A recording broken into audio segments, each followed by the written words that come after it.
Kung tatanungin kung sino ang pinakamayamang mga artista sa Pilipinas, ay hindi nawawala ang dalawang ito sa listahan.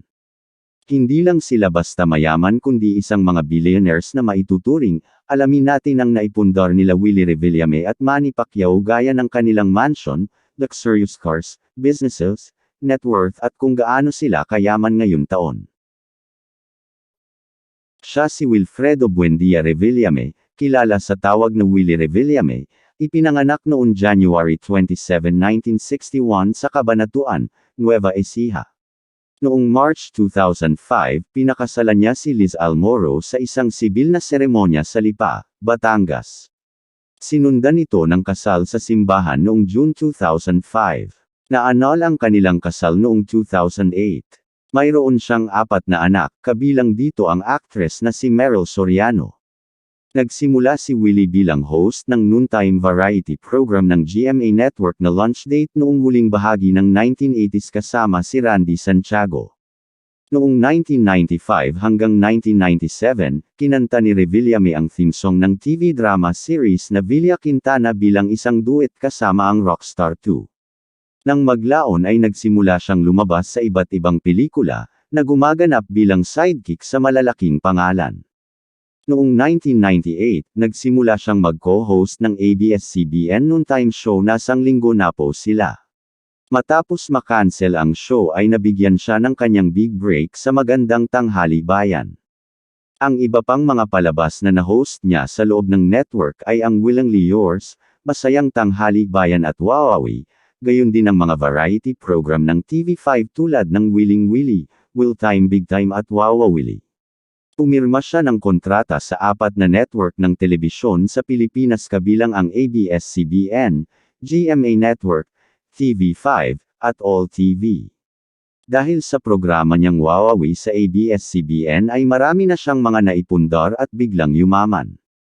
Kilala si Willie sa pagbuo ng Will Tower, isang condominium building sa harap ng ABS-CBN Broadcasting Center sa Quezon City, kasama ang kanyang business partner na si dating Senate President Manny Villar.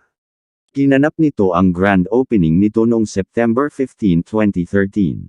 Ang Will Tower Mall ay binuo ng real estate firm na Vista Land, ngunit ang mga pag-aari ni Willie ay naibenta kay Villar. Siya ay dati ring may-ari ng mga restaurant na W Bar at Will Steaktown sa Will Events Place na matatagpuan malapit sa Will Tower Mall at ABS-CBN. May sariling rest house din siya sa Tagaytay matapos ang pagpirma ng kontrata sa GMA Network, nagpaplano rin siya na magtayo ng 5-star resort hotel na matatagpuan sa loob ng 5 hektar, o 12 acre na lote na kanyang nakuha mula sa pamilya Madrigal. Ang kanyang sariling rest house ay matatagpuan din sa loob ng parehong lote. Kasunod ng pagkuha ng Advanced Media Broadcasting System ng pamilya Villar, tinapik ni Villar si Willie upang mamuhunan sa mga plano ng kumpanya sa mga pakikipagsapalaran sa broadcast. Inaasikaso niya din ang pagpapaayos sa kanyang biniling 2 penthouse ng isang high-end building sa BGC area. Maraming business si Willie na hindi na ipinaalam sa publiko. Nakabili siya ng property kay Gabby Lopez, sa halagang 80 na milyong piso na may lumang bahay, na itinayo noong 1990s. Gusto ni Willie na magmukha itong resort, kaya gumastos siya ng karagdagang 65 million pesos para sa renovation nito. Tinawag niyang legacy, ang 145 million pesos house na ito sa Ayala Heights, Quezon City. Ang 2,300 square meter lot ay may infinity pool, isang jacuzzi, isang hardin, isang gym na may sauna, isang koi pond, at isang guest house na, ayon sa kanya, ay mukhang isang first-class na hotel. Ang kanyang isa pang bahay sa Tagaytay na nakatayo sa tuktok ng isang burol, ang nakamamanghang bahay ay makikita mula sa pangunahing kalsada at nagpapakita ng marangyang tropikal na inspiredong hitsura. Ang bahay ay itinayo sa loob ng 3 lote na binili ni Willie ilang taon na ang nakakaraan. Sa pagkuha ng inspirasyon mula sa Bulgari Hotel and Resort sa Bali, Uluwatu, Indonesia, umaasa siyang makapagtayo ng hotel at ilang pribadong villa para mapakinabangan ang lupa. Pero naibenta na ni Willie ang kanyang tropical house na nasa Barangay Irhin West, Tagaytay City sa halagang 3 billion pesos. Binili ni Willie ang beach resort mula sa isang foreign national noong December 2018, sa Puerto Galera, at pinatayuan din niya ito ng isa pang mansion. Bukod sa beach resort na ito, abala rin si Willie sa pangangasiwa ng kanyang high-end boutique hotel sa Tagaytay City at Events Place sa Quezon City. Maraming mga luxury car collection si Willie, kabilang dito ang luxurious white Bentley, mayroon din siyang 2 Rolls-Royce, red Ferrari, isang private jet, mayroon din siyang worth of 80 million pesos yacht, ngunit ibinenta ito ni Willie at bumili ng bagong yate na binigyan niya ng pangalang Goodwill, ang 140-foot yacht na may helipad, 6 na VIP bedrooms at penthouse. Ang Goodwill ang ginagamit ni Willie sa tuwing naglalayag siya sa loob ng 8 oras papunta sa kanyang world-class private resort sa Puerto Galera, Oriental Mindoro. Nagmamay-ari din si Willie ng 2 helicopter, ang Bell 430 at Robinson R66, na siya mismo ang nagpapalipad. Walang nakakaalam sa saktong net worth ni Willie, ngunit ayon sa ibang mga website ang net worth nito ay nasa $71 million, o 4 billion pesos na mula sa kanyang mga negosyo. Marami pang mga negosyo at ari-arian si Willie na hindi na sinabi sa publiko. Lalo na ngayon na isa siya sa pinakamayamang artista sa Pilipinas. Siya si Emmanuel Dapadren Pacquiao, nakilala sa tawag na Manny Pacquiao. Ipinanganak noong December 17, 1978 sa Kibawe, Bukidnon. Siya ang ika-4 sa 6 na magkakapatid, isa sa kanila, si Alberto Bobby Pacquiao, ay isa ring politiko at dating profesional na boksingero. Ikinasal si Pacquiao kay Jinky Jamorio noong May 10, 1999, mayroon silang 5 anak, sina Emmanuel Jr. Jimmy Michael Stephen, Mary Divine Grace Princess Queen Elizabeth Queenie, at Israel. Sa edad na 14, lumipat si Pacquiao sa Maynila at nanirahan sa mga lansangan, nagtrabaho bilang isang construction worker at kailangang pumili sa pagitan ng pagkain o pagpapadala ng pera sa kanyang ina. Natapos ni Pacquiao ang kanyang elementarya sa Saavedra Saway Elementary School sa General Santos, ngunit huminto sa high school dahil sa matinding kahirapan. Gumawa ng kasaysayan si Pacquiao sa pagiging kauna-unahang boksingero na nanalo ng mga titulo sa mundo sa 8-weight division, na nanalo ng 12 major world title, pati na rin ang pagiging unang boksingero na nanalo ng lineal championship sa 5 magkakaibang klase ng timbang. Noong 2015, ang mga laban ni Pacquiao ay nakabuo ng $1.2 billion na kinita mula sa kanyang 25 pay-per-view na laban. Ayon sa Forbes, siya ang pangalawa sa pinakamataas na bayad na atleta sa mundo noong 2012 at 2015, at ang ika-8 atleta na may pinakamataas na bayad noong 2010s. Noong 2024, niranggo ng ESPN si Pacquiao bilang pinakadakilang atleta sa Asia noong ika-21 siglo. Dahil sa tagumpay ni Manny sa larangan ng boxing, ay marami na itong mga naipundar at yumaman ng husto. Si Pacquiao ay nakipagsapalaran sa industriya ng pagkain at inumin gamit ang isang hanay ng mga coffee shop na tinatawag na Team Pacquiao Coffee. Nagmamay-ari din siya ng ilang fitness gym sa ilalim ng tatak na Pacman Wildcard Gym na ginagamit ang kanyang athletic background. Sa kaibuturan ng mga interes sa negosyo ni Pacquiao ay ang MP Promotions, ang kanyang boxing promotion company. Ang pakikipagsapalaran na ito ay nagpapahintulot sa kanya na manatiling konektado sa sport na nagpasikat sa kanya habang nag-aalaga ng bagong talento. Higit pa sa boxing, namuhunan siya sa Samahang Basketball ng Pilipinas, na nagmamay-ari ng Maharlika Pilipinas Basketball League. Si Pacquiao ay namuhunan sa GCox, isang kumpanya ng blockchain na nakabase sa Singapore, na nagpapakita ng kanyang diskarte sa pag-iisip ng pasulong. Inilunsad din niya ang kanyang cryptocurrency, ang PAC token, na naglalayong makipag-ugnayan sa mga tagahanga sa digital space. Si Pacquiao ay may pamumuhunan sa mga kumpanya ng produksyon ng media at nasangkot sa paggawa ng mga pelikula at palabas sa telebisyon sa Pilipinas. Naglunsad din siya ng sarili niyang TV channel, Blow by Blow, na tumutuon sa boxing at iba pang combat sports.